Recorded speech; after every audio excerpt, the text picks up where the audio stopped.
யோவான் 2ஆம் அதிகாரத்திலும் திராட்சரசம் குறைவுபட்ட பொழுது அவர்களுக்கு ஒரு ஆலோசனை கொடுத்தார். அந்த ஜாடியில தண்ணியை ஊற்றுங்கள் என்று சொல்லி அந்த ஆலோசனையின்படி நடக்கும் பொழுது அந்த தண்ணீர் திராட்சை ரசமாய் மாறியது.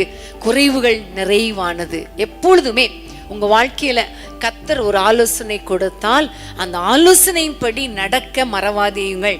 அந்த ஆலோசனையின்படி நீங்கள் நடக்கும் பொழுது கண்டிப்பா அற்புதங்கள் நடக்கும். ஆமேன். ஏனென்றால் நம்முடைய ஆண்டவர் அற்புதங்களை செய்கிறவர். ஹல்லேலூயா. எல்லாரும் கைகளை உயர்த்தி ஜெபிக்க போறோம். இன்னைக்கு உங்களுக்கு என்ன குறைவு ஏதாவது இருக்கான்னு கேட்டா இல்லைங்கிறத தெளிவா சொல்லுங்க. எனக்கு அது இல்லை, இது இல்லை ஆண்டவரே அப்படி சொல்லுங்க. சாப்பிட்றதுக்கு வழி இல்லையா, அப்பா கிட்ட சொல்லுங்க. வாடகை கட்டுறதுக்கு வழி இல்லையா சொல்லுங்க. இஎம்ஐ கட்டணுமா சொல்லுங்க. ஆண்டவரிடத்துல சொல்லுங்க. இன்னைக்கு கர்த்தர் எல்லா காரியங்களிலும் அற்புதங்களை செய்வார். பிள்ளைகளுக்கு திருமணம் ஆகலையா, ஆண்டவரிடத்துல சொல்லுங்க. குழந்தை இல்லையா, ஆண்டவரிடத்துல சொல்லுங்க. பிள்ளைகளுக்கு படிப்புக்கு காரியங்கள், எதிர்காலத்துக்கான காரியங்கள், குடும்ப தேவைகள், சமாதானத்துக்கு அடுத்த காரியங்கள், இவை எல்லாவற்றிலும் ஆண்டவர் உங்களுக்கு அற்புதங்களை செய்ய போகிறார்.